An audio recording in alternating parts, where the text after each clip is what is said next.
but they made other moves that had immediate impact. Their newest signing, Klaus, a proven MLS player because he played in St. Louis for however many years, scored 91 seconds into the season. Oh, and cut return like on investment day one.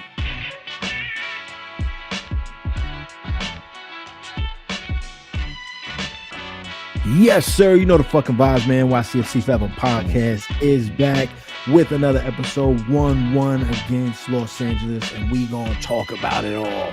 But ladies and gentlemen, boys and girls, children of all ages, NYCFC Forever Podcast proudly brings to you from Queens, New York, Sanchez. What up?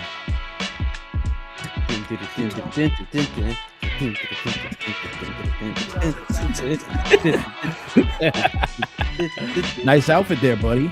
You know what?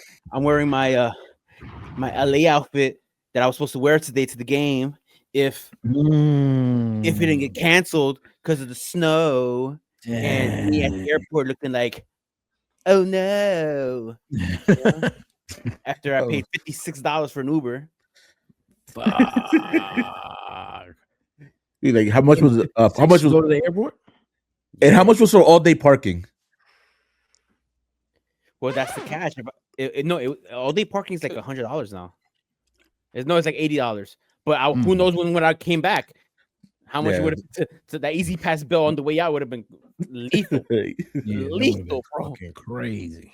I bought the jacket so I could go to LA because it's supposed to be kind of brisk at night. You know what I mean? And we all there with the new kid. How you doing? Yeah, I got paid. Let me go buy this 2026 gear. You know, I brought the sunglasses. I was like, let me enjoy the sun. I don't want to burn my eyes, my vision. The sun. You know, got the bucket hat because I always wear the bucket hat. And I'm in the airport literally like this. No bag, looking like a psychopath. Get ready to party and shit. Even I told because you technically don't wear. I was like, yo, you should take your uniform just in case. He said, fuck that. Just in case they needed me to strap up the boots and help them out the first half of the game today, apparently.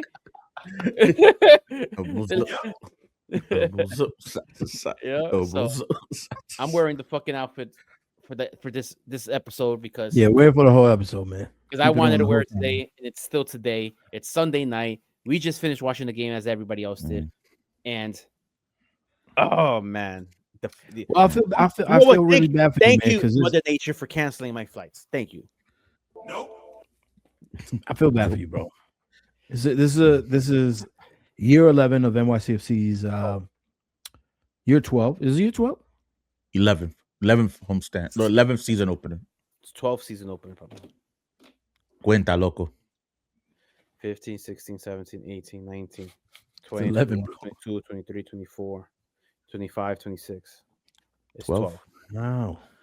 See, this having that 10th patch on the kit just like throws us off. Yeah. Anyway, 12th season opener. And they killed your streak on accident, bro. Mother Nature killed your streak. I've been to every single season opener from the beginning. Miami, Orlando, Chicago, Orlando, Kansas City. Where was 2019? Oh, I forget. 2020 was. I don't know. I forget. Like these things blow. I think 2020 was Orlando again, wasn't it? We did go to Orlando the third time, right? Yeah. We went to DC one year. So it's just like it's sad. I was genuinely sad this morning. I felt bad for you, like especially when you were asking, like, "Yo, we might." I might not go back to work and shit. You know, like, yeah. I was saying make the professional move. Just say fuck it. But Mother Nature said she answered for you. So because I didn't make the professional move, I said you did, bro. When you sent that message, I was like, I wanted to be like, bro, we had this conversation. Yeah, and I wasn't paying attention to you. I wasn't gonna listen to you. But you asked us in earnest, like, should I? And we responded. He was like, no, I gotta go opposite what Yeah, they because I didn't saying. like the answer you guys gave me. You guys were supposed to be Yeah, yeah, supportive of me, not supportive of what's right. of your potential. For Bro, ain't nobody 401k, we trying to protect Fuck that it. 401k, that early retirement, bro. We're trying to make sure Dave- you pay rent this month. Dave Yeah, said, "You want to go back to fixing elevators, or you want to keep your new job?" That the fact that you the took choice that is easy, chance, bro. The choice is And I easy. was, and You I can was go like, to you the know what? game and then you can fix elevators, or you could not go to the game and keep Yeah, your comfy pension. I, you know? I was like, no, man, I gotta go to the game. Yeah. And then And then Mother Nature, she said, it was such an away day for me, weekend for me, because on typical away day fashions, what do you guys do the night before away games? You guys hang out. People are like, Yeah. especially if you already place the city, you hang out. I went out last night. I went to the airport with an hour and 10 minutes of sleep from the whole day, from the night before. Plus, I worked in the day. Like I was like, like I'm like, it's away days. You know what I mean? Like, yeah.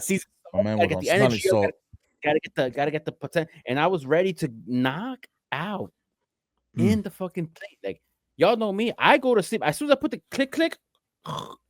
I was ready. I was like, yo, I need to sleep. You don't get up. Nah, I don't get up. You don't go to the bathroom. You don't do none of that shit. If we die, we die, bro. That's it. That's why. Like, I get the window seat because if you ask me, yo, can I move? Can I get out? I'm like, bro.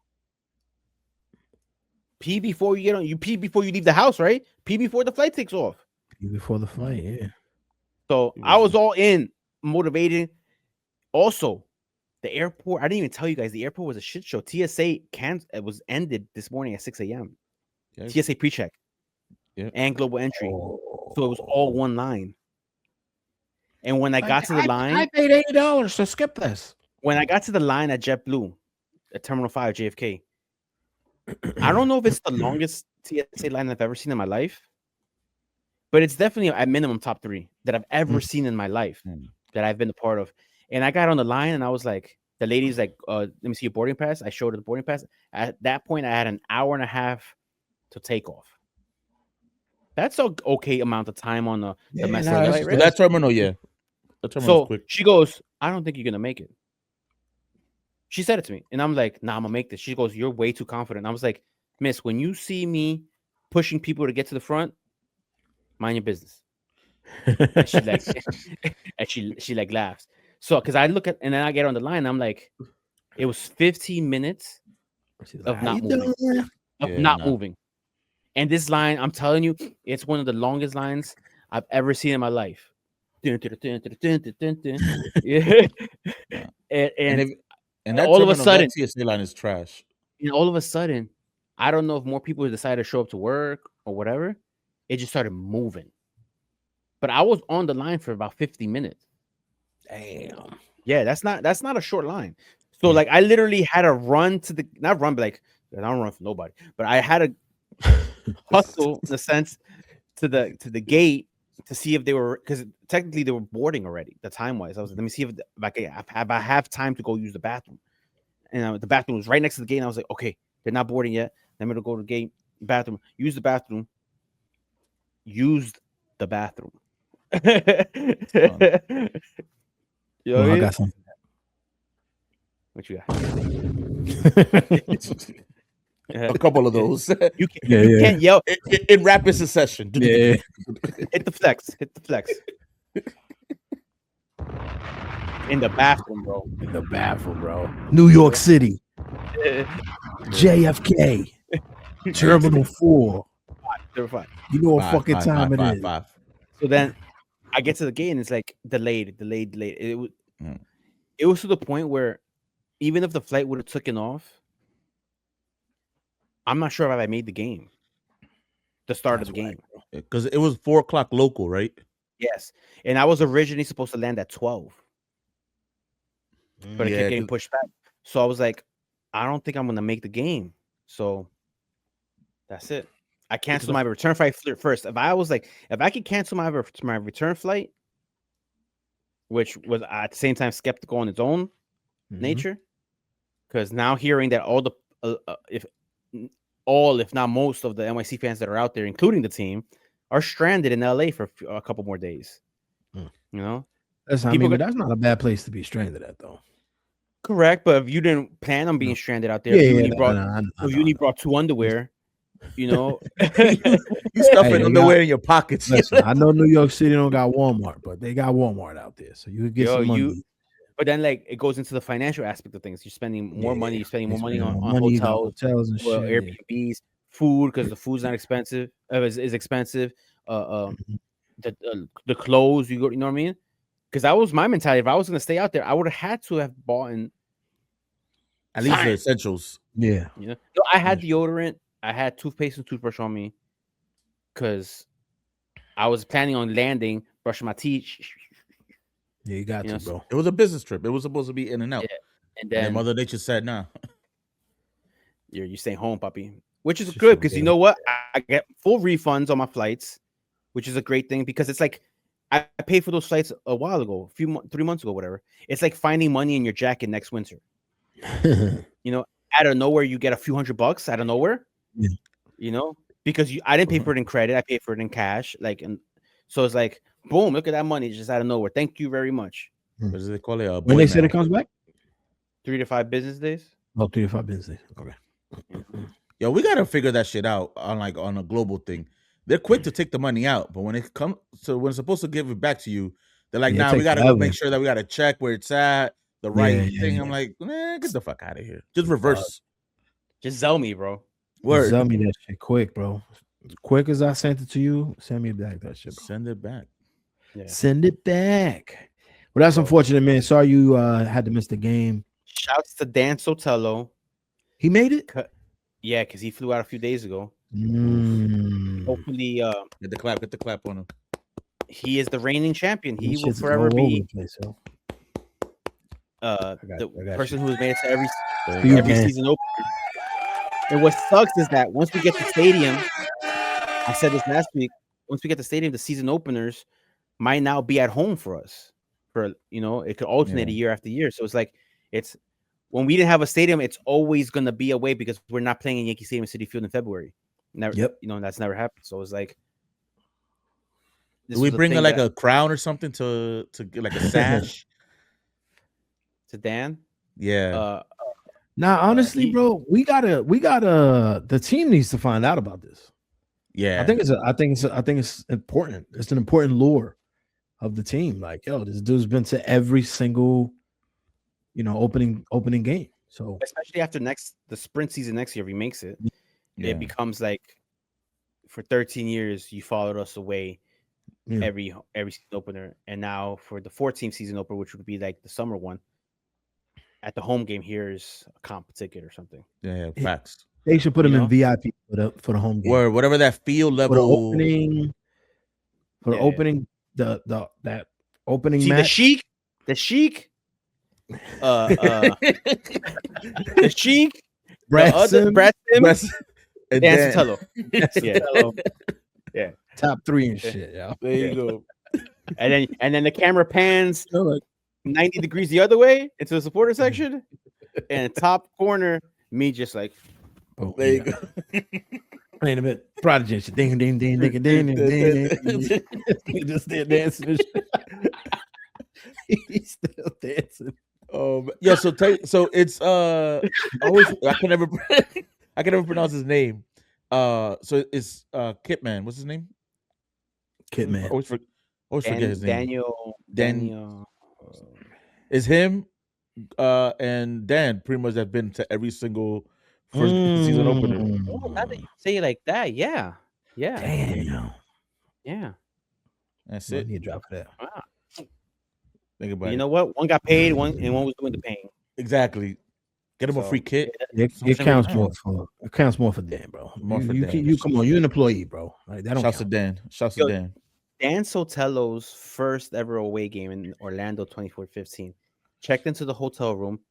He wasn't staying at the same hotel I was, but it was like a hotel that was next door to ours that we shared, like the same pool facilities type thing. You know what I mean?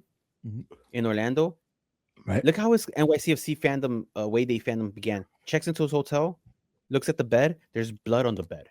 Hey, yo. Like menstrual blood, possibly. You know, at that portion of the bet.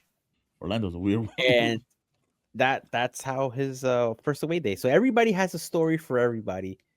Everybody with an away game. That's what's beautiful about away games. You have stories. And now everybody who's at the away game now is gonna have a story on how it took them like 3 days to get home. There you go. So, and while I'm here, in hindsight, how many fans you think? In hindsight, I'm like, thank God I'm home. We gotta get a number though at some point. Let me shoot a text to somebody, and maybe I get an answer before the show's stop over. Recording. Yeah, so keep going. But yeah, man, New York City played Los Angeles Galaxy, the most decorated MLS team in all of MLS, which is what they kept saying on the feed for whatever reason. They have a banner in the corner. They got a new banner. It seems like they got a new banner where they just kept mentioning the most decorated team in MLS. You watched the game in Spanish or in English? Tonight I watched it in English. Okay, so in Espanol they were glazing. They were too in English too. Glazing. They didn't give us a chance. It was this dude, Taylor Twillman. Oh, he did back-to-backs? Oh shit. Yeah. He was already on. Yeah, he was already in LA technically. Yeah, he did the LA Miami match yesterday. Yeah. So it's down the street pretty much. Not down the street, but you know what I mean. Yeah, long street. But I was just like, what's going on here? Yeah. What's this guy's name? The Portland dude that we beat, Diego Valeri, I think his name is. Yeah. Mm-hmm. He kind of gave us a little bit of in the pre-show, a little bit of props. Yeah, they did a whole. They had like a little Matt Freeze. Yeah, that's the only thing they only doing that because he's the U.S. national team keeper. Yeah, because if he wasn't, I could. You know what? I might go on Cauchy, right? Or DraftKings because they shoved DraftKings down our fucking throats this game. That Matt Freeze might win goalkeeper of the year. Ooh. I don't know, man. He had a couple stumbles this game. Oh, he had about 3 of them. On straight MLS political propaganda. They gave it to a Canadian last year, so and numbers dictated that he shouldn't have gotten that. So they clearly don't look at numbers. Yeah, they clearly don't look at the numbers. They literally is like who should we give? Who we like? You know what that gives though, that whole like most decorated club thing. I was thinking like I feel like they're now because they've seen the attention that LA is getting or LAFC and then Miami's getting. They're like, hold up, like let's remind the people. Let's remind the people who like y'all must have forgotten type of thing, and then like now we're gonna blast it everywhere. But you know what though, bro? It's because I kind of see why they did it. You remember they won they won MLS Cup in 2024, I believe it was. Mm-hmm. Yeah. 2025, they went what 0-16? Horrific. They had 2 clean sheets out of 34 games. They said on the broadcast. Yeah, bro, they were just. Well, and one of them was against us, wasn't it? Because I feel like they beat us. They beat us, or did we draw? I forget, but they didn't get a clean sheet against us. I know that. So they've been garbage last year. So yeah, they were horrible last year. So I think it was not. I don't want to say a rebranding, but it's like you said. It's one of those. Yo, don't forget we might have been down and out last year, but we the head honchos over here. You know. Yeah. We the reason this league exists. And I would say it, no problem. Like the elitism of the league, it starts with them, and with high probability that once Messi leaves Miami, they go back to more of the status that they had before Messi. They go down, they go more towards that direction than maintain this level, right? So then it goes back to the Galaxy again. Will go back to being the most recognizable brand in the league. Yeah, because everybody knows the Galaxy, everybody knows Miami just because of Messi now. So, but it's like you ask foreigners before Messi, what name a team in MLS? They'll say the Galaxy. Mm-hmm. So, and the sad thing about our club, which we've talked about this before in the pod, is like when you wear merch in Europe, everybody thinks it's Manchester City. Yes. Yeah. Now you got to literally explain, like, nah, man, it's New York City, bro. Look at the logo. It's different. Yo, I had one of those, like, you know, when you have like those debates in your head, like the scenarios play around like whatever. Debates. And I was just like, yo, multiple voices. That's pretty much, yo. Hey, bro. I've been home pretty much all week. Like it's getting to me. I'm having the cabin fever. Man, wow. Oh God. Oh God. He needs some milk.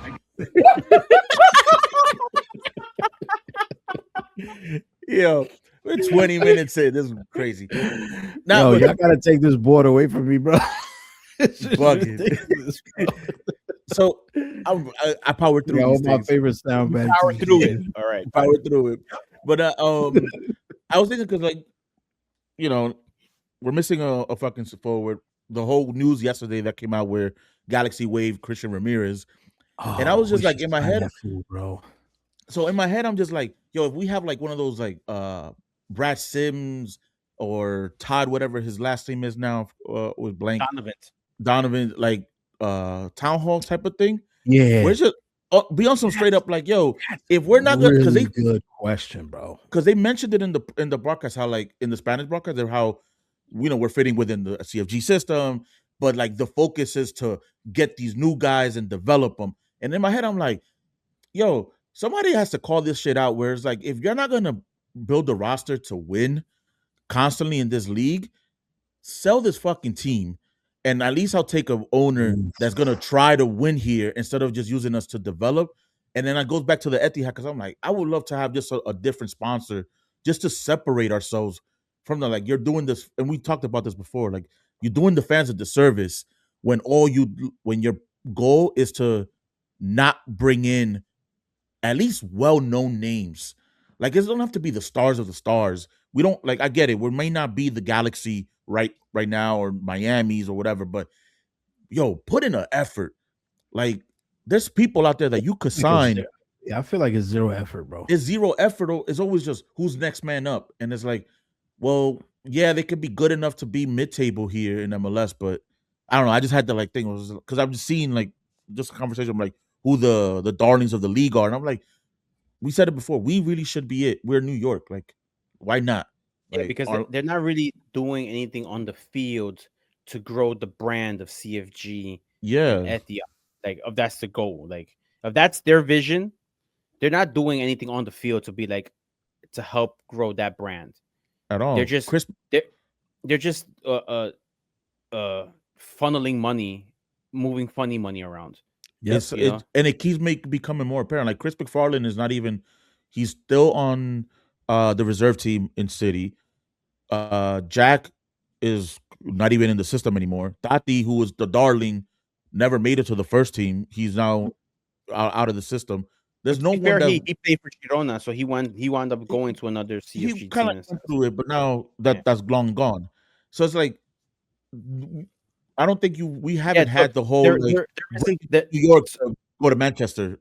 That's what I say. There is it's not. It hasn't of their reasoning for this was to build a pipeline of scouting into Manchester City. We're entering year 12. There's zero pipe. There's no pipe has been laid. Yeah. If anything, they used us to bring in to kind of just give one of their guys burn. Like Angelino played a good amount of years for City, but that wasn't like we developed him. He was already with the system. He just came in as a loaner. It was reverse pipe. Reverse pipe. Hey yo, what the fuck?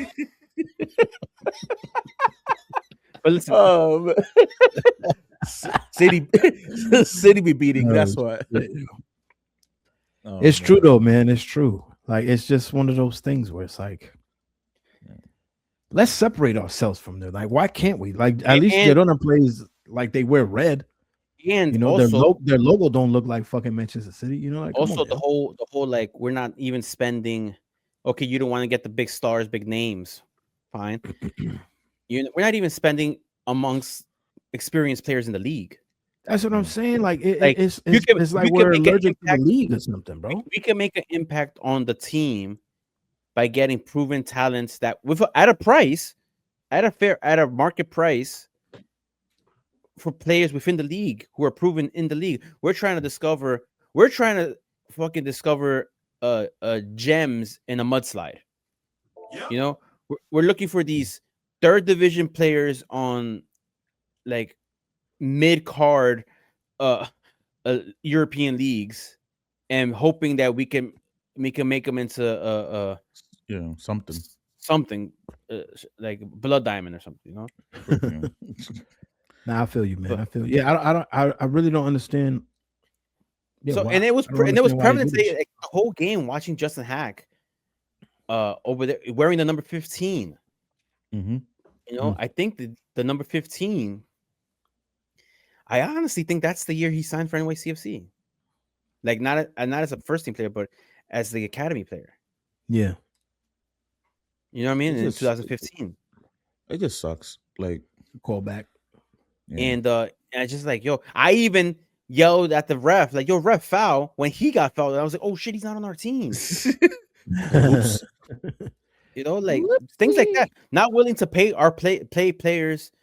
And it's a fundamental thing. I had a little Twitter I had post earlier after the game, is like, I'm glad my flights got canceled because I didn't have to go see a team that didn't do anything to improve their roster from last season against the team that really improved their roster because they don't want to suck again. You know, this team, yeah, they're missing their best player, Ricky Puig,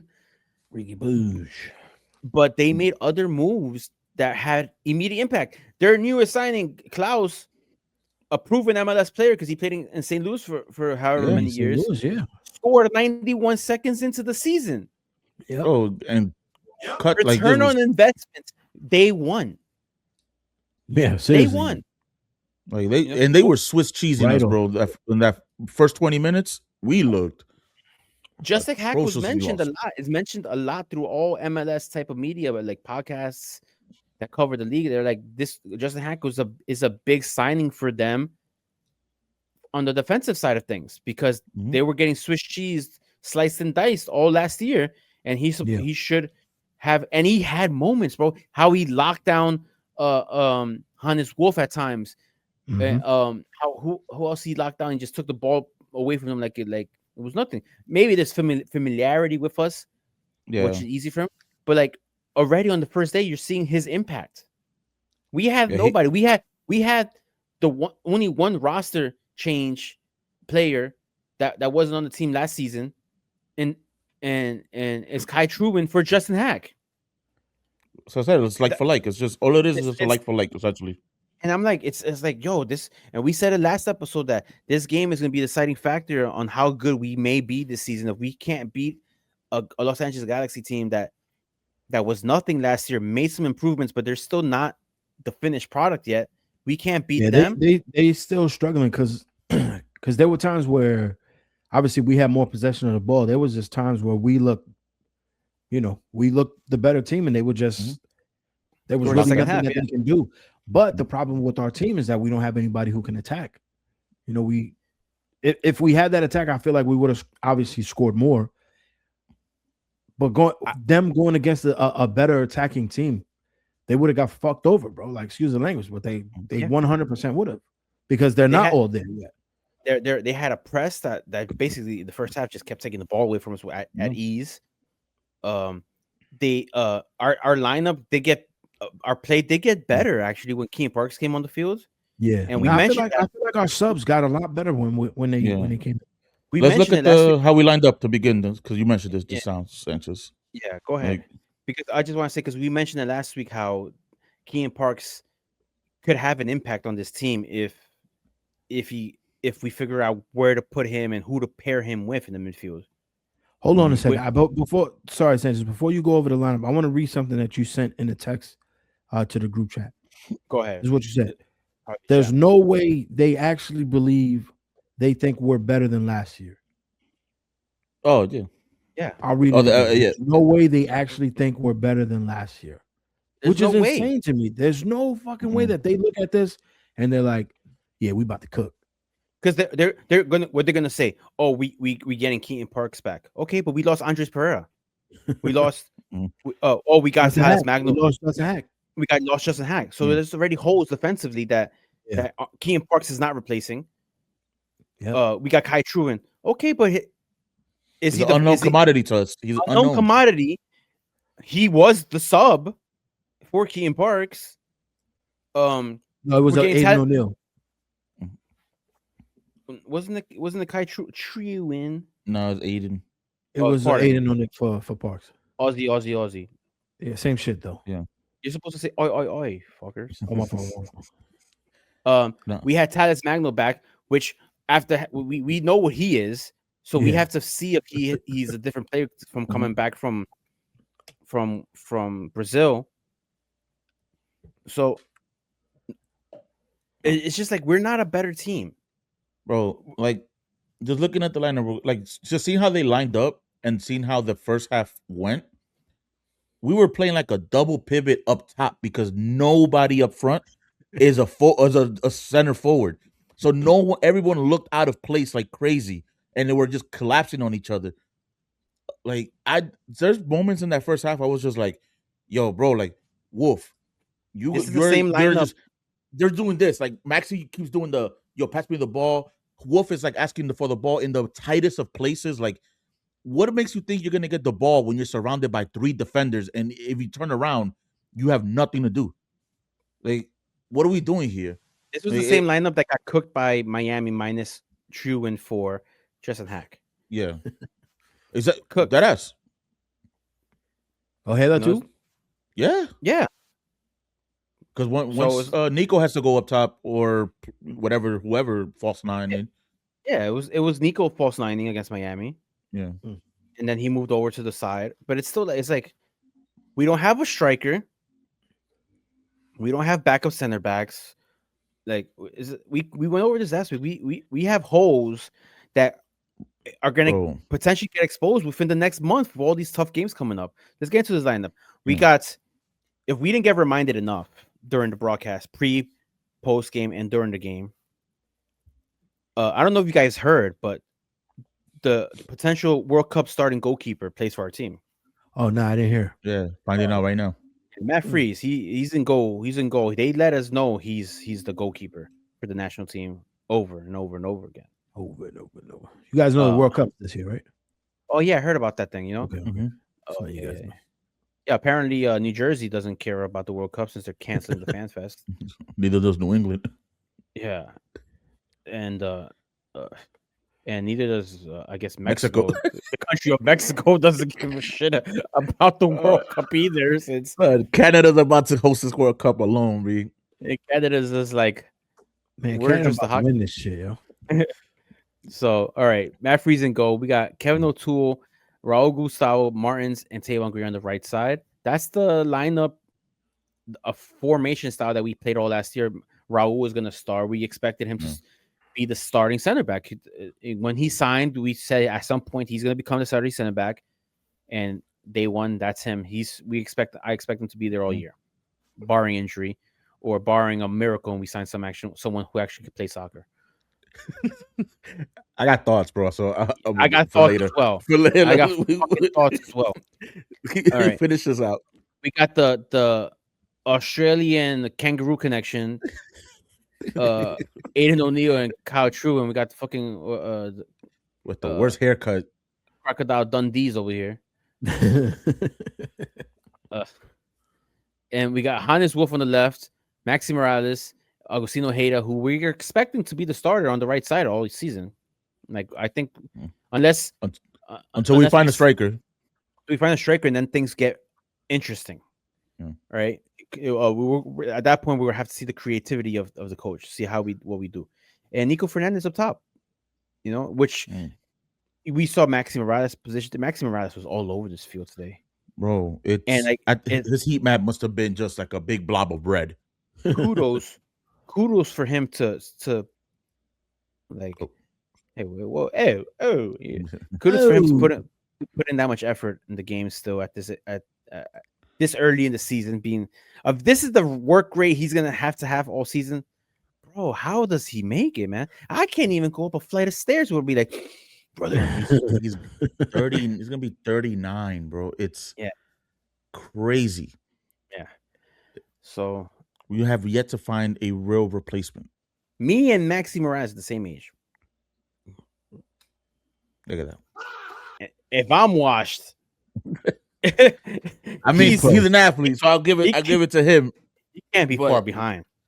He's getting there. It's just the fact that we're still talking about the same nonsense of depending on him to be the creative outlet for this team, and you're creating to nobody because no one can play the forward position naturally. Can they score? Yeah, Nico is a talent. He's gonna be able to make moves, but it's like asking anybody out of position to play something else. So it's just first game, you haven't played that like that. Like, what do you think is gonna happen?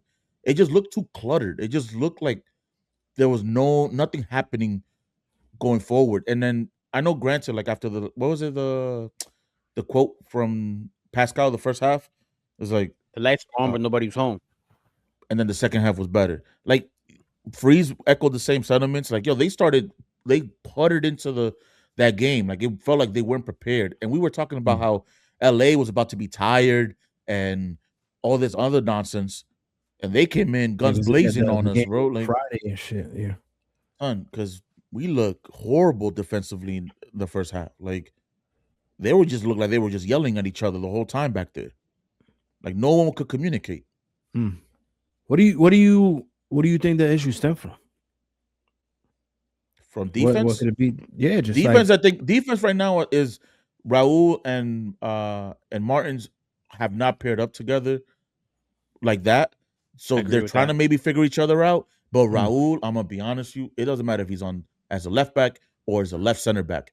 He has moments where it looks like he's not thinking about the game. Like it's just crazy to me how your clearances are literally like 2 yards out. Like you're not clearing the ball. You're just like, I'm gonna tap the ball right back to the middle of everybody. He has some crazy clearances, bro. Crazy clearances.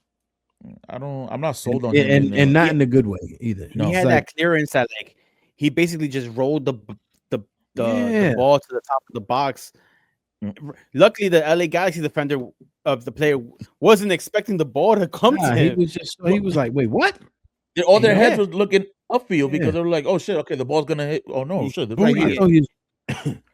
I thought he was gonna boot that shit. And he just passes it nicely to an LA defender. Luckily, nothing happened, but I don't know, man. This was a very lackluster game. It had me worried, to be honest, because as soon as Klaus scored, what was it, 91 seconds into the game or something like that? 91. Officially put in as a second minute, but it's like 140 something. Whatever. As soon as he scored, what Sanchez said on the last podcast immediately just played out in my head where I was thinking, if we can't beat this LA team, the next 10 weeks or so are going to be so fucking difficult, bro. Yeah. Like this is going to be bad. And for a long time, and honestly, bro, I feel like we got lucky on that penalty. Oh, hell yeah. We got super lucky on that penalty. And even with them down a man, we still struggled to create anything. Like I feel like it was a bit harder for us to score when they had 10 minutes because they were just down so much. There was just so much clutter, like you said. It was really nothing that we can do. So it was just, I don't know, man. It was just a difficult match to watch, bro. I'm genuinely worried. I'm hoping in the summer we sign a few players to get help. But damn, bro, this shit is. It's gonna be a long few weeks, guys. It might be a long season, dude. It took us like maybe 30 minutes to settle into the match, and it felt like. You think? I don't even feel like we settled 30 minutes into the match. In 30 minutes, I wouldn't call it settled like we were settling, like we took over. Momentum swung our way because we were getting some chances. They were just not great chances. They were just like, let me just put the shot up, and it's just it's like taking field goals essentially. Like you're just missing the frame completely, and like they got cool with just sitting back and guarding the 1-0 because they don't have a midfield. Like they don't have any. All they need to do is just route one and as long as you could get it to your forwards. Paintsill was cooking, Peck was cooking, Marco Royce was doing Marco Royce shit, and then Klaus was just waiting for the people, his stars, to be like, all right, go, give me the ball, which they gave it to him enough. I also don't think there was much of a defensive error in that goal. The one we gave it up to him? The Klaus goal? Yeah, he was open, but oh no, it was just them. It was just, I mean, Martin's went through Martin's legs. You know, like it's a little nutmeg of a goal. So it's just that, you don't feel like we could have did better with that? We definitely could have done better there, bro. I think we could have did better, but I also feel like we weren't like. I feel like every defensive player was covering somebody.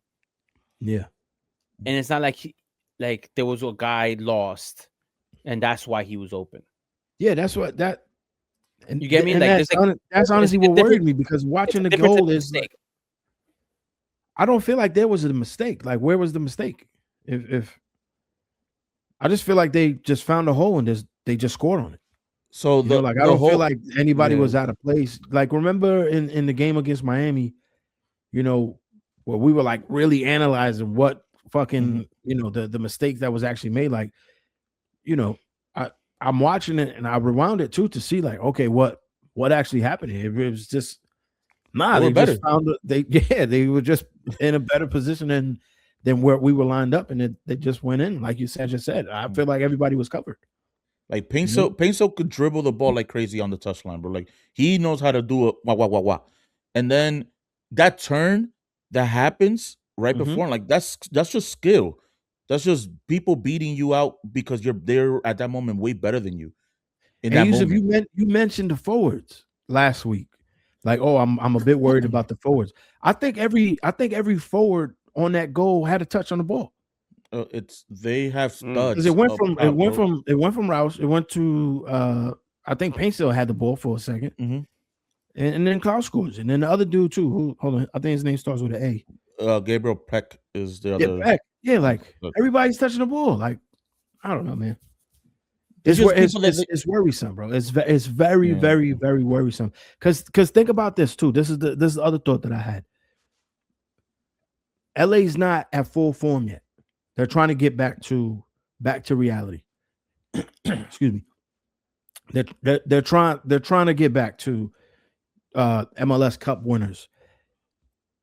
But if we play somebody like Cincinnati, we play somebody like DC, who DC beat Philly this weekend, by the way, who can attack. What's gonna happen, bro? What's gonna happen? Like, this lineup, this back four is not it, and it's coming from what's his name too. It's coming from Raul. I don't know. We might need to find a replacement. One of the young boys might need to replace him. I mean, we don't even have a young boy there. Like, that's what something has to happen though, bro. Like, something has to happen. Yeah, it's just crazy. We're 90 minutes into the season, and it's obvious. Waving a white flag already. No, it's so blatantly obvious that the positions of need that we had ended the season with are still the conversations that we're gonna have every day until something happens. Until something changes, bro. Yeah. You know what was getting me too? When Freeze was getting his stops, and then he was out. You got to transition, bro. Yeah. There was no like build up. It was just kick it as far as you can. That was it. Just kick it as far as you can. And then hopefully, like, we have no one up top that requires their defense to get busy. They already know.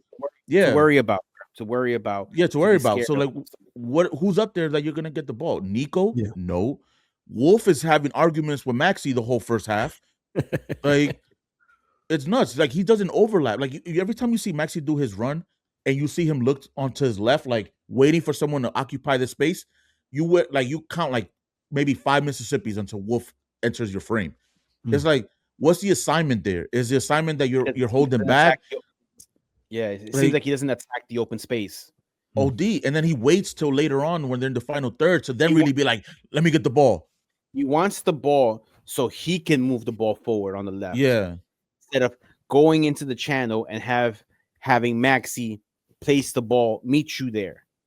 You know? You constantly saw it. Like he just I don't know what language they're speaking, because obviously English isn't either of their first languages. Yeah. But it's like you just see the frustration in Maxi's face, and I could only imagine. I've never played the game like that at that level. Obviously, like Maxi is a little genius.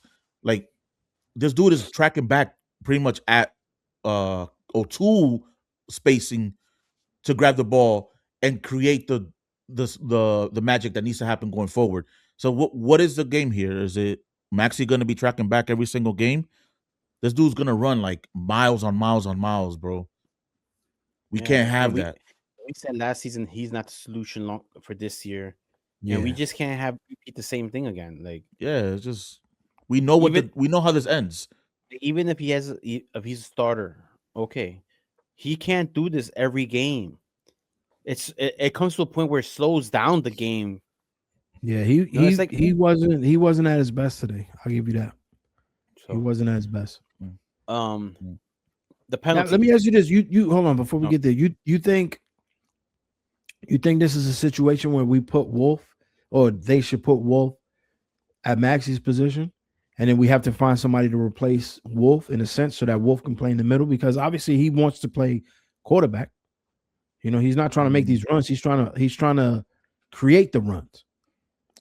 You know, is that a position that needs to be filled as well? It's a conversation that could be had, which is a good thing in the sense of like we need a backup for Maxi. Yeah, that's what I'm saying. So and like if Wolf moving over, like the sub is like a X player comes in for Maxi, but Wolf moves into the middle for now, and then whoever goes on the left. Okay, Augustino Hoyter could play the left as well. Magno has played the left. Is it something we see where those players rotate on either side for now? While we get, because once we get a striker, things change. Things change again. Things change again. It just came to my head. Damn, I gotta make it. I gotta make it. I am going to make a tinfoil hat. Right? Because what if we're going with this type of formation and style of play, so we don't create new things like experimentations, because we're hoping to get a striker. So it's once we do get a striker, it's literally plug and play. I mean, plug the striker. I mean, that'll be the hope. I would even call that tinfoil. That's what should be happening. Yeah, but then they're gonna be okay with the struggle to get to that point. So where does Nico go? He goes into Ojeda's spot? I think so. Yeah, I think if Magno comes into his own. Hold on. Go ahead, Sanchez. No, because I think it's also possible when Nico starts on the right, Ojeda is either on the bench or on the left, and then you have options for your subs. You could sub out Maxi, shift Nico into the middle, put Ojeda on the right. You know, and then you have this type of attack now, a faster pace attack. You know, so I think there's options at that point. Once with just having a striker, brings options with the style of play, with the formation style, and the game plan. It gives you a boost with a striker, because now you have a depth. You have an extra depth piece almost at every position, just because of the other players that move around. If Magno can go play the left, like he could just be like, "Yo, play the left." Nico will until we get a striker. Nico stays up top, and then Wolf then goes into the middle. Then you can just then Maxi can just be like a second unit general. Whereas like when you have to slow the game down, then he comes in and he's able to then still create, but at a slower pace when everybody else is tired. It's fine because he'll be still have fresher legs. I was going to ask that if Magno could play the left. Yeah, I believe he's played for us in the left in the past. That's where I feel like I've seen him play in the left. Yeah, that was his position. But now you have to think. This is the other problem we have with stuff like that, especially with Magno. Yeah, he was never a 90-minute player. But I don't feel like he gotta be. I mean, you could do 60 minutes with him. You could do 40 minutes with him on the left. Okay, you know, and then Maxi becomes a sub. That's what I'm saying. Yeah, Maxi becomes a sub. Maxi becomes a sub. And then who goes to the left? What, when Magno comes out? Yes. Okay, so let's say the lineup. The left. Wolf moves over. Okay, Wolf moves over. That's the ideal thing, right? Yeah. So now Wolf got to be 90 minutes every game. I would hope that he could. Bro, you 26, 27 years old. You can't play 90 minutes, bro. No. I agree. What are we paying you for? And with harder in Texas. Yeah. And he spends the money on hairspray, apparently. You know what I'm saying? Like, what we doing right now, bro? I feel like this dude is 46. He's playing 90 minutes. He played 38 games last season, bro. I feel like we have enough midfielders that we could do a whole rotation. Our only issue is that we don't have a true striker, which is crazy that you don't even try to put in Seymour just to try it. Like, he's on the bench. He's already played enough. You've seen him. I want to know what's happening. He won't be lost cattle out there. You know, like it would just be determining if he's able to do what he can do. And what's going on with this dude? He's young though, bro. He's mad young, 17. Bro, can you tell me what's and maybe because I missed like a news blurb or whatever, but what's going on with this dude, Argentinian dude, Carrizo? He's is he just lost? He's just lost in two. Was he on the bench? I thought he was on the bench today. Nah, he was on the bench. You sure about that? No, that was Nico. Maxi, he wasn't on the bench. I saw him on the bench. Maximo Carrizo was on the bench. Yeah. So what's going on right now? Like, he's supposed to be the heir apparent, right? That's another one too. Yeah, Sanchez. He's right. Yeah, he's right. And in the mid, but bro. Like, I was taking the long route to get there when I was talking about who subs in for who of Hannes plays 90 minutes, stuff like that. But then what you're saying, which is I'm not against what the plan that we're coming up with, but then it puts a player like Carrizo's like, so he's never gonna play then again. It's crazy that he you gotta be nice, bro. You gotta be nice. No, because what we're talking about is solid game tactics on substitutions, right? Like, I agree. I think those are the best options we have on our team to move around but then that puts Carrizo again on the position where he's never going to play again. Like, if I'm him, I'm asking for a loan this summer. They're like, get me out of here. Using him. They're just clearly not. And then his market value is just going to go in the toilet if he doesn't get no game plan. Yeah, he's never going to hype youth. He's never going to go anywhere if he doesn't play. So if I'm him, if I'm his dad, I'm like, yo, we need to find a loan move, something. I doubt they loan him within MLS because that's not a thing that happens here often. Yeah. And having him go to like Hartford would suck. But he needs to go somewhere where he can get minutes, man. The twos, that's the only place he's going. It's just the twos right now, which is that's horrible. It's like, I don't know what are you doing. Not real. That's not real. Like, that ain't real, man. Yeah. But could we all then say in the second half we did somewhat became something that looks like we could have done anything. It looked a little bit better. Well, the penalties, get to the penalty real quick. The penalty, soft. I wasn't too sure it was the right call. Yeah, that's what Taylor Twellman was saying. Because y'all didn't watch the it was in the Spanish too. In the Spanish, they said it too. That it was just with like the elbow.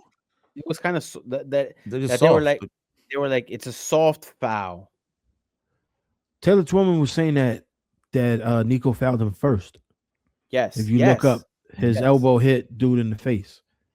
Because he said he was confused as to, he thought it should have just been null and void. Because he felt like he fouled him first, and then he got he just kind of fell over, type shit. So I think the foul was kind of soft. The Spanish commentator said something like, "It's a soft foul. Would you call this like, would you call this in a penalty anywhere else? And then the other guy goes, in the VAR age where you could slow it down. Everything looks like a foul. It makes it look so much worse. Where you know, like it's a foul. Yeah, I don't like this ref. Like it's been a couple matches now that I've seen with him. He's becoming the new Mark Geiger for me. Where it's like every time he's on it feels like he's constantly getting into verbal spats with players, and like he's just very angry. It's like, bro, he was the ref for the cup for us, right? For which, like, our MLS Cup? Yeah, which other cup we played? The Campeones Cup. I feel like he was the ref. No, I don't think so. Him, no, I don't think he was.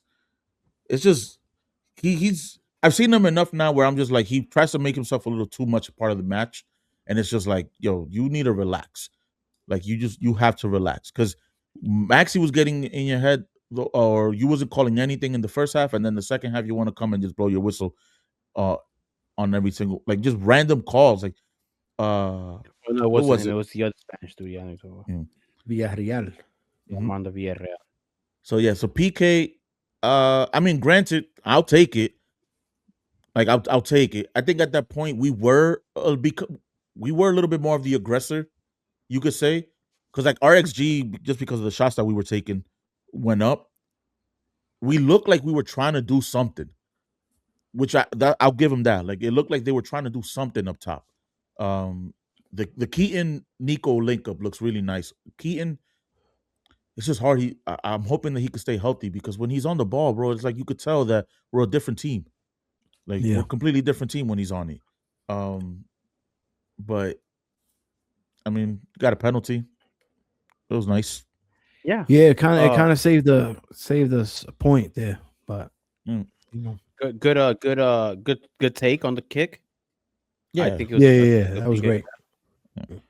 There was something the commentator said that they're like, at the end of the match, where they're like, this is a kind of the game where none of the teams really take anything real positive about this. They're just kind of glad that they both got a result. Yeah, that's fuck, man. Home run. That's exactly how I felt after watching the game. I was like, at least we got something. You know, because it easily could have went the other way. But we didn't. And I'll say this till I'm fucking blue in the face. A better team would have smoked us, yo. They would have smoked us tonight. I think they would have. They would have packed us up, bro. 3, 4, maybe even 5, bro. Like real talk. If it was a better team, we would have got our asses whipped, bro. For real. So thank God it wasn't. Hopefully, next week we could play Philly. I think they got a game against. I don't know what the fuck they're playing. Defense Against the Dark Arts or something. I saw some team they're playing. Philadelphia. Yeah, Philly's playing. They got a Champions League game or something. Sorry. Let me ask you this, because maybe I was just seeing it. Defense Force. Defense Force. That's the name of the team they play. That was like a Power Ranger season. Fucking Space Force. Defense Force. Defense Force. No. Defense Force 5. I wanted to ask you guys, like, throughout the match, like, did you guys see that the guy, I would call them forwards, but they're really midfielders, but like they just kind of always wanted to be the hero, like especially into the second half, where it was just like, they were getting shots off, but it was just like no one was looking up for their open man, or they're trying to do like an extra pass type of thing. Did I see that incorrectly, or it's just like, because I feel like that was getting that vibe of like no one wanted to play with each other. I'm thinking now about how because it feels selfish, right? That's like yeah. I'm thinking how maybe players, since it's the beginning of the season, they're like, hey, I have to play for me so I could get some minutes on this team.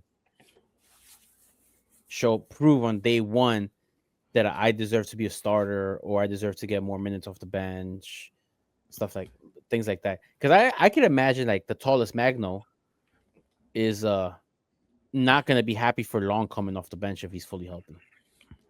Yeah. And to play what? Fucking 12 minutes? That's kind of whack, yo. He is not going to be down for that. Yeah, because when did he came in, what, the 82nd minute, I think it was? Let's I'll check. tell you right now. The internet never lies. Well, it does nowadays. Nowadays, the internet lies. Yeah, I'm about to bro. say, bro. Nowadays, I don't know. He came in. Sorry, 88th minute. So he played. What was it? 9 minutes. 9 whole fucking minutes. 8-9 minutes. Yeah. He's not the kind of player that makes a difference in 9 minutes. It's crazy. Like that man needs to warm up. He needs that motor. Like he needs to do a couple fancy mat dribbles. Like get it out of his system. Like yeah, he needs at least one of those. One of those. I thought he had one in him though. I thought he was going to score at one point. Huge, bro. Yeah. Huge for him. His confidence, for the team, for the fan base to have confidence in him. Yeah. Because I feel like it's overwhelmingly like meh type of reaction that Magno's on the team. Like, hey, there was a couple chances. Magno's back. Oh, all right, cool. All right. Keaton had a chance. Keaton. I don't know if y'all saw City Boys last week, the podcast. They was hyping him up. They were like, "Yo, I'm glad he's back." Da da da. And I was like, "Bro, there's a reason why he's back." They love him. Yeah, they love Magno. Love him over there. Yeah. They had the whole wheel. I was giving the wheel. Shit, Like, you never know. He might be the one to play up top. I'm like, guys, he's not it. He's not it. The whole thought process is like now we're with an actual coach, a different ringleader, I guess you could say. Who might be the Magno whisperer. Yeah. So I believe it could be possible, and if that's the case, fucking Pascal is an amazing coach. If we could get this guy to perform, because no one's gotten him to perform properly. Yeah. You know, Ronnie Dyla, Nick Cushion, the Obrigados over there in Brazil. At all. Supposedly he got quoted saying that he didn't realize how hard the MLS was going to be, and he's like, "Oh crap, I went away and I realized it's actually harder than I remembered."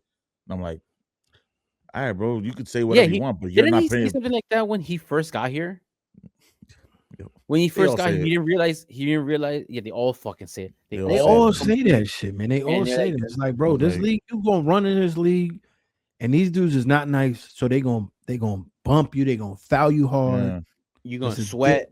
You gotta be on it. You're gonna be dumb hot. You're gonna be stupid cold. Like, come on, bro. This league is not for the weak, bro. It's really not. Sanchez. This league is remedial, bro. It really is. This whole league is a Tuesday night at Stoke. Like pretty much, dead ass. The whole rainy night at Stoke is MLS, bro. Like you really gotta be built different to succeed here. Yo, so Sanchez, because I don't know, I want to ask you if you maybe seen him with the twos more than, because definitely more than me probably. The twos. So Drew Barrera had his debut he came in for Tavon, and he was pushing up in the second half. Like I saw him like getting some overlap. I don't know. I don't know enough about him to say like, yo, he's gonna like this is gonna be something if he's more offensive or defense. Like I need to see some crosses in. I need to see a couple more minutes out of him. Probably like what do you thought about that? Like, cool that he got his debut. Yeah, okay. That's cute. My initial reaction was like, yo, is this the beginning and the end of the Tavon Gray era? Really, bro? You thought that? Yeah. So he came in the 80th minute, though. Tavon Gray don't get subbed out for nobody. Yeah, that's true. It was interesting. Yeah, but it's for me, it's game one, bro. Maybe, you know. Oh, he's trying to save the legs. That's possible. That's the reasoning why Drew Breyer came on, just to save Tavon Gray's legs a little bit. Okay, I can respect that. But if this becomes a thing, remember it now. Day one, I'm calling it. This is the beginning and the end of Tavon Gray era. Let's wait a month. Let's give it a solid 4 weeks. See what happens, and we'll go from there. But we'll have you quote as a podcast number 3. You put it out there. Because the lineage, I didn't take anything with anything for this one. Because the lineage was brought in to be the replacement for Tavon Gray. Yeah, and look how well that happened. And it didn't work out because Tavon Gray outworked him, and for other personality reasons. So Okay. Like, so I gotta, you know what? Oh my god! A quick Google search gives you answers because the internet lies, but sometimes it doesn't. mm-hmm. And right now, I don't like that Google is run by AI. You ask a question and it's Google AI answering you. Mm-hmm. But here we go. Remember, I said the end of the Tavon Gray era has begun. Correct. He's on a club option this year.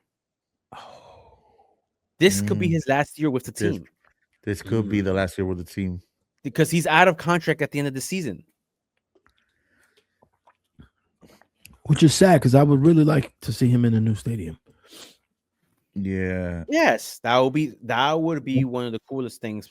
Yeah. I can imagine. Someone Justin Hack would have been cool because he grew up playing soccer in this area, in this side of the city. You know, he would play at Met Oval. That's right by my house. I would say that's something definitely to look at this year. Like focus on his performances and how Pascal wants that side to play. Because if he's not gonna be meeting, if we see his minutes go less and less. So that's the thing. Yeah, conspiracy on that one. Tavon Gray is an excellent defensive player. Excellent. Top 10 in the league and right backs defensively in the league. He gets his cookies. Hands down, no questions asked, right? He had moments in this game where he showed his elitism. Mm-hmm. If Drew Baeta, we got to figure out how to pronounce his last name properly. Baeta. I think it might be Portuguese. Baeta is equally as talented or close. Let's say he might not be equal. Close to as talented in defensively, but provides more of an offensive spark. With Ilinic was more of an offensive player in comparison to Tavon Gray, and that's why they wanted him. Maybe the whole point of all of this is to be able to attack more from the fullback positions. And if Tavon is not capable of providing that, that's the beginning of the era. Did I see that correctly? Did he have not a shot on target, but he did take a shot when he first got in the game, didn't he? Drew? Yeah. I don't know. I don't think it was he was involved in the buildup. I feel like he was involved in something, yeah. Like that the buildup was like he had a pass into the final third. Yeah, where Keaton like immediately when he got on. It was like one of the first things he did. So I wasn't thinking about that as a storyline because Tavon is one of those positions where I'm like, you're just as a solid write-in as we can have right now. But that would be a 2020. Yeah, that's a 2026 storyline right now. To see how Barea develops, like how is his minutes progress or don't progress throughout the season, and how much will that affect Tavon? Could it affect him mentally? You know, if this kid starts playing more, those are factors. I know Tavon's probably hoping to get a call up to the Jamaican national team for the World Cup playoff games in March. You know, so, that could be that because like potentially to the World Cup if they make it through. Yeah, I could see that because like I know he's been with us. He's technically signed his homegrown contract in 23, but he's been part of the system already. So maybe with the tools, you know, last year they were like, hey, like this is a kind of player that we want in the first team. Yeah, spent the whole whole year last year, like, yo, getting your work. Which is funny. It was funny that you could outgrow the twos when they were a horrible team last season. Hey man, they're there for development. So I hope that's interesting to see out, and you know, I guess as fans of a team, not as a player specifically, let the better person play. Yeah, let the better player play, and if it's by the end of the season shows that he's the better player, close to as talented defensively, but provides more offensively. I'm sorry, you know, like sucks, but that's the game. You know, that's the game. I think we've proven that we're not scared to kind of let go of people at this This point. team is not scared about feelings, doesn't care about feelings and sentimental value about players. Yeah, so No. they are they're as cold as ice. When it comes to stuff like that, like, you know, on the English broadcast, one of the things they did mention was it seems that our mentality is very similar to 2021's team. Although the skill's not there, in terms of attitude, in terms of like how the team is confident they can go up against anybody. I don't know where they saw that. I think it might have just been some bullshit that they were spitting on I think broadcast. last year informs that. Like just the fact that we made it to the conference finals. We show that we're capable of playing with more than just the talent on the field. We play with a little bit of heart. But I feel like this season, there's for now the personalities aren't there yet. You don't see that seeping through. You know, maybe we need more time playing so we can see how the characteristics of the team grows. It's early on, but you know, dropping 2 points at a game where we all think we should have won, and seeing the schedule that's ahead of us, these 2 points are going to be valuable. Yeah, are worth a lot right now. Yes, sir. Yes, sir. So what y'all thinking for Philly this March 1st, this Sunday? I think it's at 4:30. Yes, sir. Yep. Philly's difficult in the sense of another Sunday match, loss, and I feel like it's a bad loss. Losing against DC, how dare anybody lose against DC? Yeah, you know, DC is a perennial horrible club.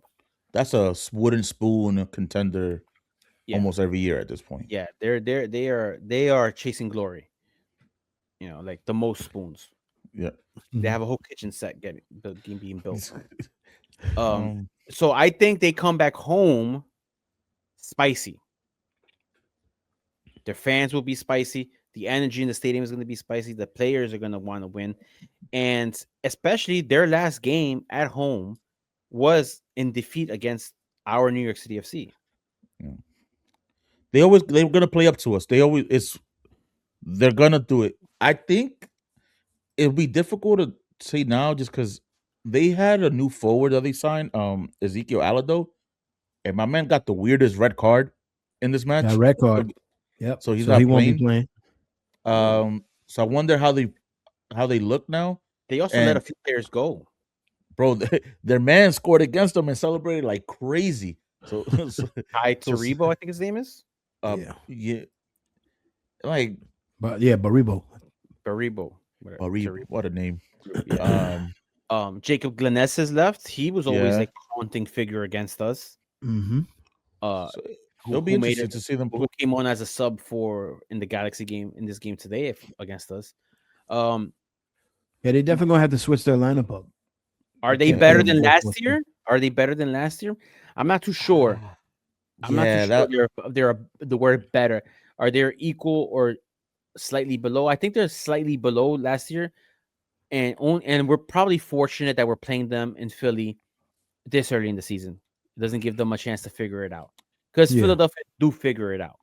I think Quinn Sullivan is injured too, if I remember correctly. He's been injured. Yes, he's been injured. So they're going in a little like on the not Fritz, but there's just a lot of questions on their squad as well. So, but in hindsight, we play up to them also. Yeah. Our players, especially like the veterans on the team, the Maxi Morales, Talis Magno knows what it's about to play against them. Oh, yeah. You know, he's back and he's going to relive the glory years of his career were played at that stadium, right? Kean Parks knows what's the deal. Tavon Gray definitely knows what's up.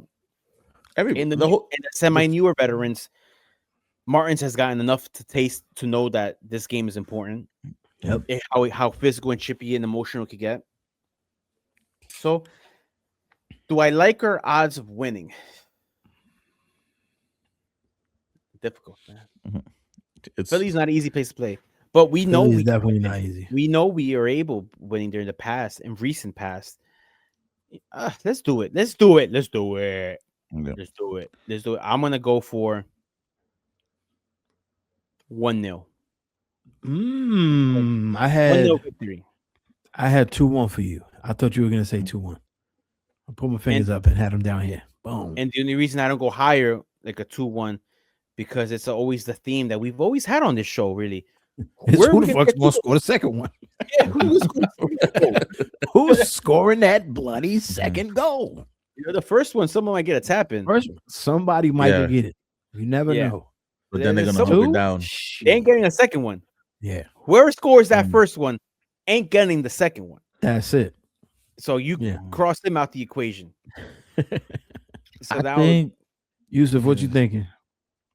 I think I'm gonna go 1-1, just because if we have the same sort of outing in the first half for LA, and also the team is now a day at least minimum delayed coming back, so their schedule may have fluctuated a little bit. So I don't know how that's gonna play out. Playing from a hot weather to Philly was probably gonna be brick. It's supposed to be snow showers this whole weekend. So brick ass, bro. It's ass. I'll say 1-1. I'm gonna be super conservative. I'm gonna say 1-1 just because like we good. Like we always, like you said, we're good for 1, but we're not good for 2 right now. Oh. I feel you. I'm gonna go 1-1, man. That's what I'm thinking. I'm thinking 1-1. They're playing against one of the greatest teams in CONCACAF. 2-1 a minute ago. No, I was saying 2-1 for you. Yeah, he said for you. Yeah, for you. I had 2-1 up because I was trying to guess your score, but I'm going 1-1. Like I said, they're playing against one of the greatest teams ever. We can't have a slow start. The Defense Force. Yeah, we can't have a similar start because all they need is one goal, and then we're backs against the wall, and we're gonna chase the whole game for the equalizer. And then if we do get the equalizer, we'll probably run out of gas to get a second. Yeah. Or the clock, run out of clock. And the crowd, bro. The crowd, we gotta silence the crowd. We gotta score early. Oh my God, that fucking song. I'll die on that soapbox. They're one of the worst supporters. Like atmosphere, like just song and culture wise, they're one of the worst. Just corny, bro. DC had the whatever Screaming Eagles had a trapo that pretty much said like, "Yo, y'all have no culture." Like, they really don't. Their culture is straight up just whatever USA was doing in 1995. They have a culture. It's yeah.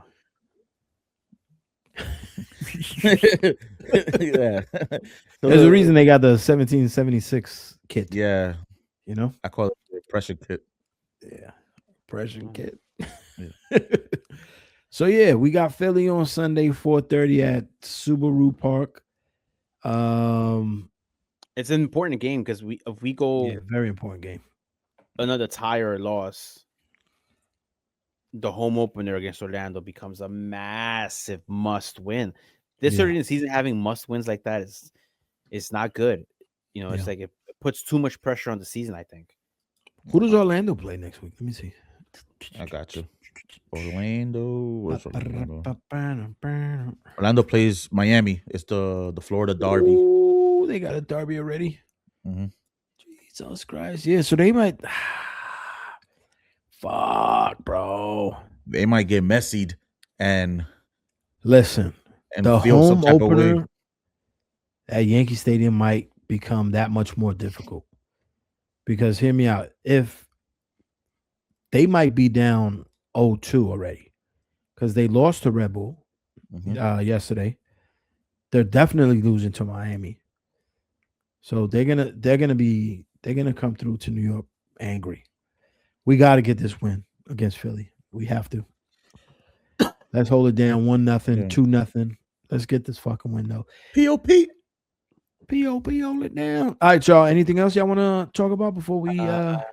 Real quick, I did get a response from the question we had earlier about how many away tickets were sold.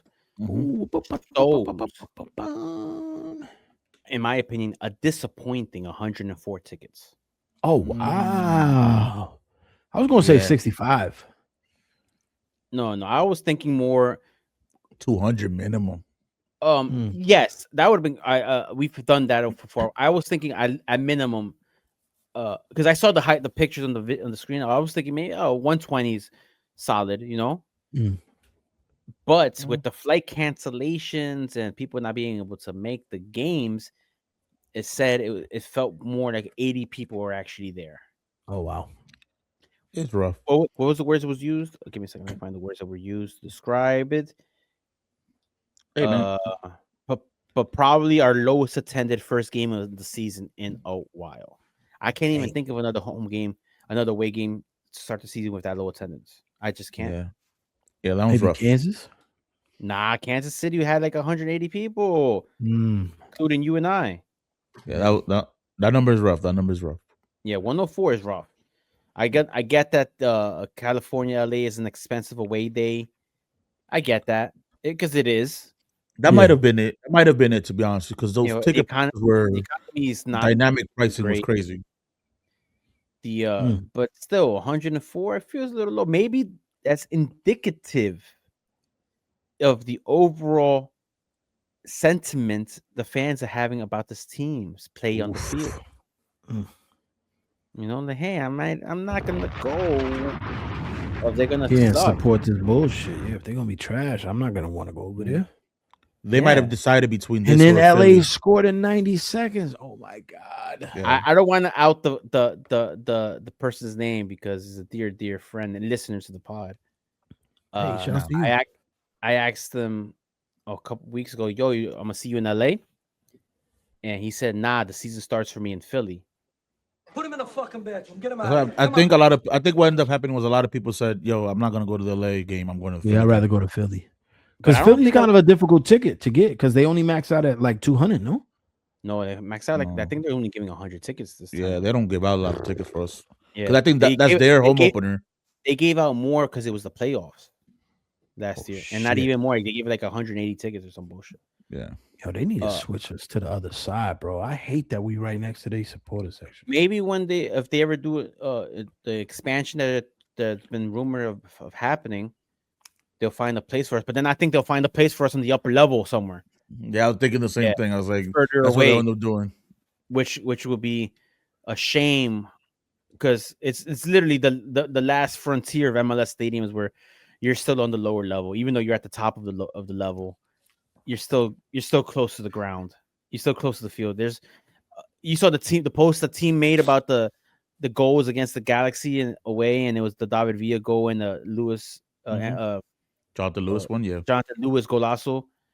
And the third slide, who was it? It was yours truly waving the flag. And that's when we used to be the LA Galaxy away games was on the lower level. The away section was field level, starting from the first row, not the top of the section, from the bottom upwards. Colorado used to be that way. Columbus Crew went in the old stadium, not towards the end, but when we first started playing it was behind the goal.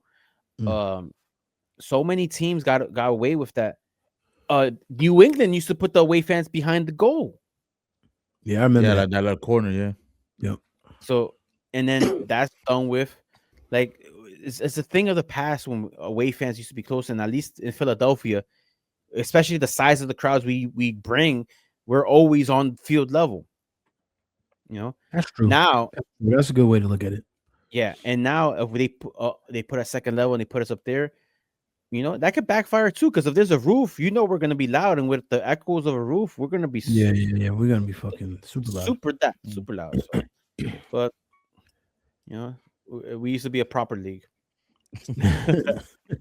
Oh man, hell yeah, exciting times though, man. Hopefully, well, not exciting times, but you know what it means. Season's back. I'm excited for Philly. I'm excited for the home opener as well. But everybody in New York City, stay safe, bro. In New York, this snow is crazy. So hopefully dig out your cars. Yeah. Like you don't dig out your car if you plan on using it within the next 2 months. For real, man. Because them rats is gonna stay in the engines, bro. Them engine blocks. That's a legitimate thing. People, especially people in certain neighborhoods where it's heavy rat population, infestation, like they hide in the engine compartments. but clean off your cars. You don't want to be 2 weeks down the road and trying to clean off your car and shit's solid or it's heavy as hell. Like, clean off your cars, shovel your driveway, shovel your sidewalks if you can, help your neighbor out. And hell yeah, the best. Hopefully. Yeah. All right, y'all. NYCFC Forever Podcast. See you on the next one. Peace.